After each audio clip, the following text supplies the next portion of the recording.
Now, the government has confirmed it will offer compensation to victims of Post Office capture IT scandal, which predates the Horizon scandal, and hasn't ruled out a blanket exoneration for those convicted.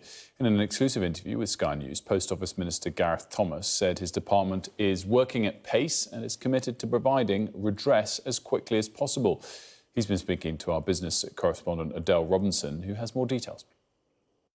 Well, this is the first time that the government has essentially, officially acknowledged the capture scandal as a scandal, the scandal before the scandal, if you like, because capture was software that was used before the infamous Horizon IT system was brought in 1999. Capture was used between 1992 and 1999. Now, remember, there was a report that was released just a couple of months ago, the Kroll report, commissioned by the government, which found that there was a reasonable likelihood that the capture software had created cash shortfalls, false cash shortfalls.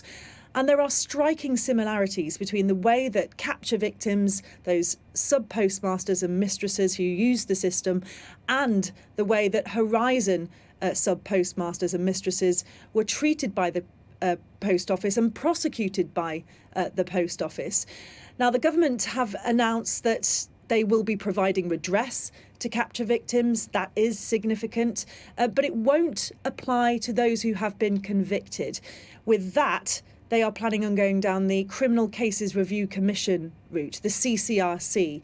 Now, the issue with that is that it might be a lengthy process. This is something that the Post Office Minister, who spoke to me exclusively about this, said that he was worried about. He was worried about the amount of evidence that there would be available for the CCRC, but that he was committed to getting things moving as quickly as possible. What they want now is information and evidence from the Post Office to establish exactly how many people, how many capture victims there were, and this would be part of the first stage. Interestingly, he didn't rule out blanket exoneration. Remember, legislation was introduced earlier this year, which saw hundreds of Post Office victims having their convictions quashed automatically. Now, he didn't rule that out, but he wouldn't be drawn upon it. All he said was this was the first step. This is a bit more of what he said to me in his exclusive interview, talking about redress and about exoneration in the future. The redress does exclude those who would be excluded, which is why we're working with the Criminal Cases Review Commission. It's why we've instructed the Post Office to go through their records and provide as much information as quickly as possible to the Criminal Cases Review Commission so that they can make a judgment on whether those convictions are unsafe.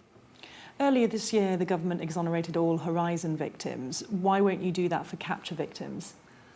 Well, the first stage is to allow the Criminal Cases Review Commission to do its work in making a judgment about the 5 cases that it has had presented to it. The Kroll report that we were presented back in September did not make a judgment about whether criminal convictions were safe or unsafe. So the Criminal Cases Review Commission is doing that work now. We've instructed the Post Office to work at pace to provide whatever information the Post Office still has to the Criminal Cases Review Commission in the cases that are before it, and we'll then make a judgment from there.